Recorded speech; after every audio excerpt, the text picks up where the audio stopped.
Hello and welcome to VDODNA, where the English is bad and the tutorials are good. I'm Latabib and today I'm gonna show you how to make a photorealistic earth inside of Cinema 4D in a few minutes and why this earth is so different. First of all, the atmosphere. You can see that you have atmosphere only where the light is, as it's supposed to be.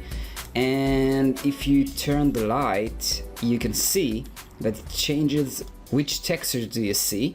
So on the dark side you can see the night texture, and in the bright area you can see the daylight textures, and it's pretty quick to render and it's even quicker to watch. No, to make, not to watch. Well, you can watch it.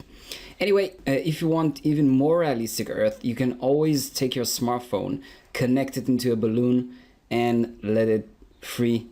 But if you really love your smartphone, do it through Cinema 4D. I'm gonna open a new file, and the first thing I want to do is I want to by the way, this magic preview is a free plugin that you can download. Check it out on Google. It's really nice and it's gonna help us create the textures in no time and in real time. And I'm gonna create a new sphere and I'm gonna call this sphere Earth. I'm gonna create by double clicking a new material. I'm gonna call this material Earth.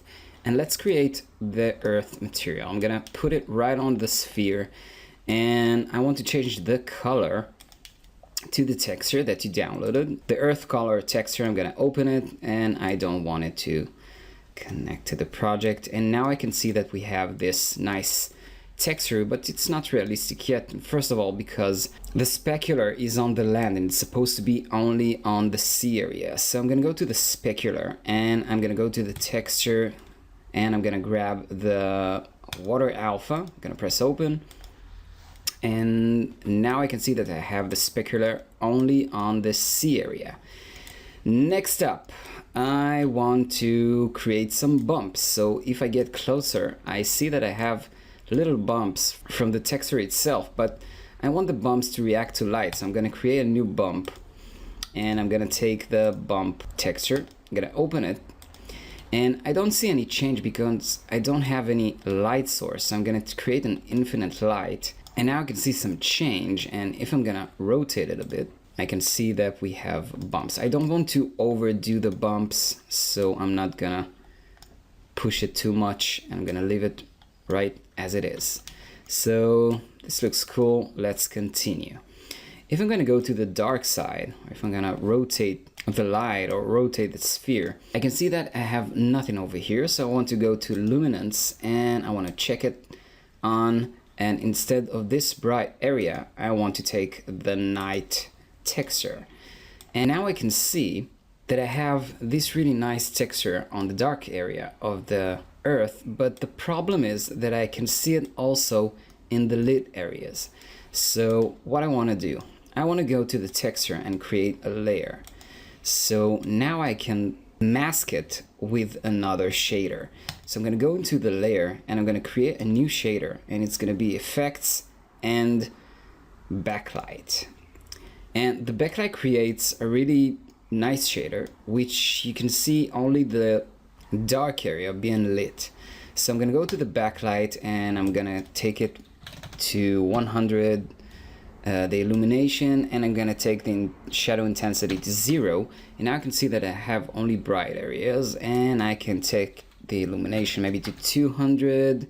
That's too much. No, actually it looks okay, and I'm gonna go back.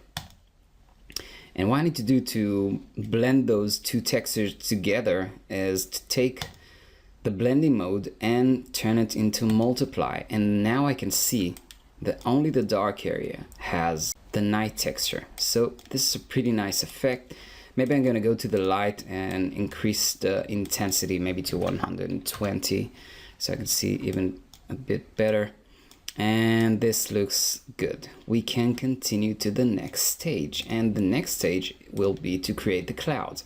So I'm gonna control and drag, and I'm gonna create a duplicate of the sphere. I'm gonna call this clouds.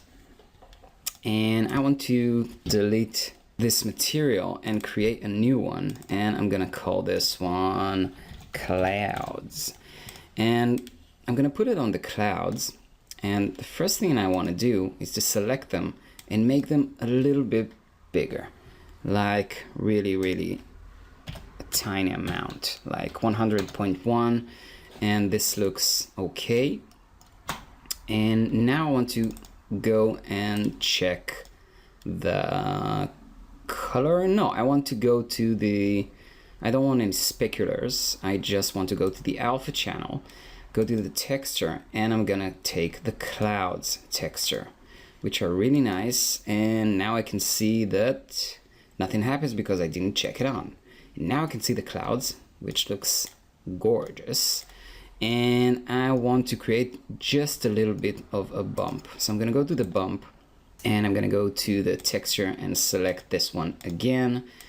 And now I can see that we have little bumps on the cloud. So this too, I don't want to overdo it because it just looks nasty and bad.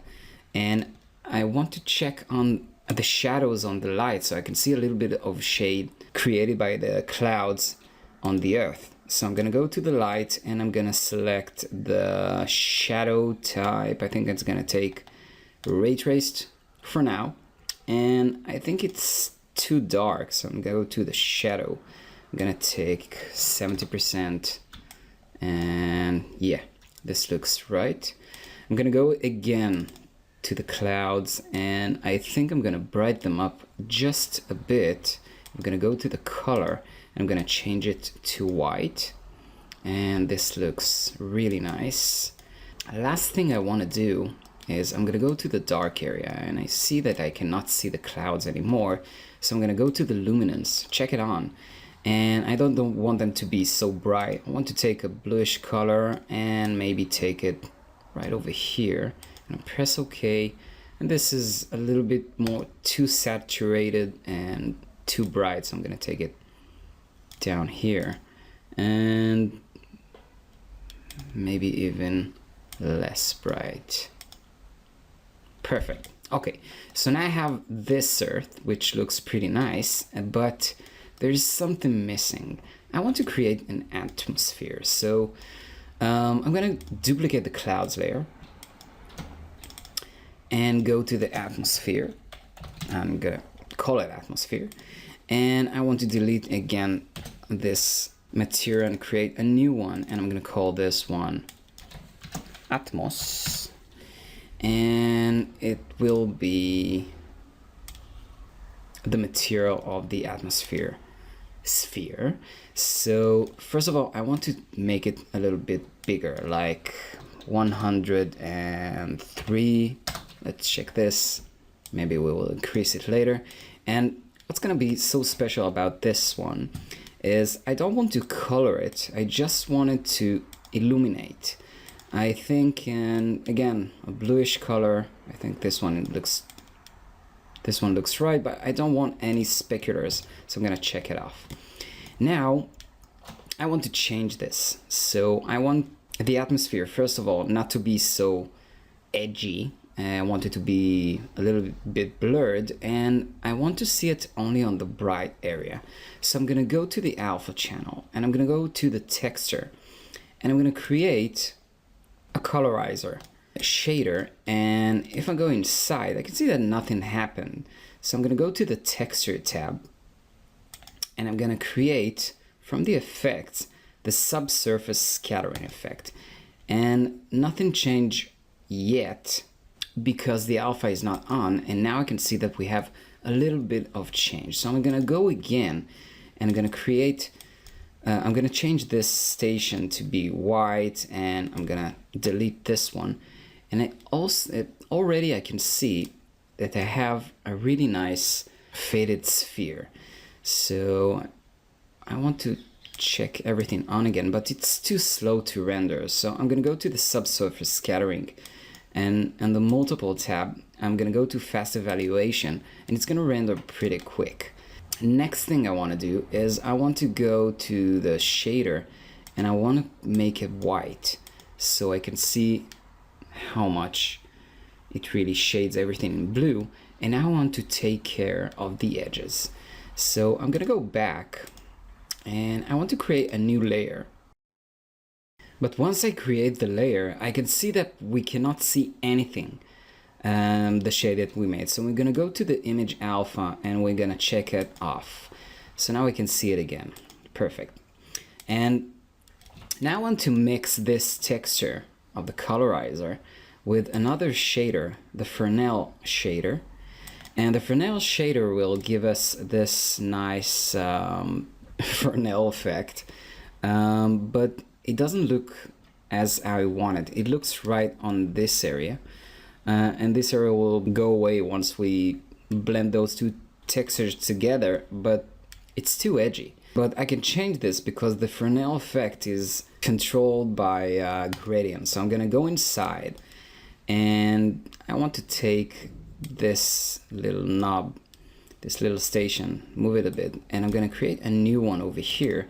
I'm gonna only paint it in black so I can see that the edge is starting to fade away. And maybe I'm gonna take it even further away and even further. Yeah, that looks okay. And now I have what I needed, what I wanted. So I want to go back and I want to multiply it over the texture below, and now I can get the result of them both. But now I can see that areas that are not pointed toward us are being painted in blue. And if I want to change it more or less, I can always create another white stop and take it even further, so it's really quick and really easy to edit. But I'm gonna leave it like this because it looks pretty good. And if I want to make everything even more apparent, I can always go to the colorizer and I can get inside the subsurface scattering and increase the strength so it will be even more opaque, but I don't want to do that. And last thing I want to do is enjoy everything. Yeah, looks pretty good. So we have created this sphere, and now I can see that if I rotate the light, everything reacts, and it's really good, looks really nice. But I don't want to see the atmosphere. It cannot see anything like this, so I'm gonna remove it by double clicking here so I cannot see it anymore. And now I can take the light and rotate it, and I can animate everything, and I can do whatever I need.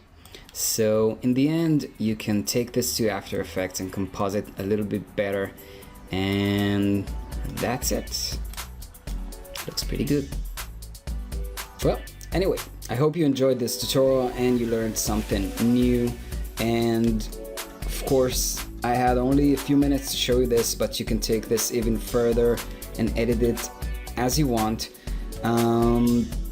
You can go inside our site and see a whole new bunch of tutorials and nice technique on the blog. And of course, you can follow us on Facebook or Instagram and follow us on YouTube so you can be updated. And that's it. Share this, comment, tell me what you think, and I'll see you next time.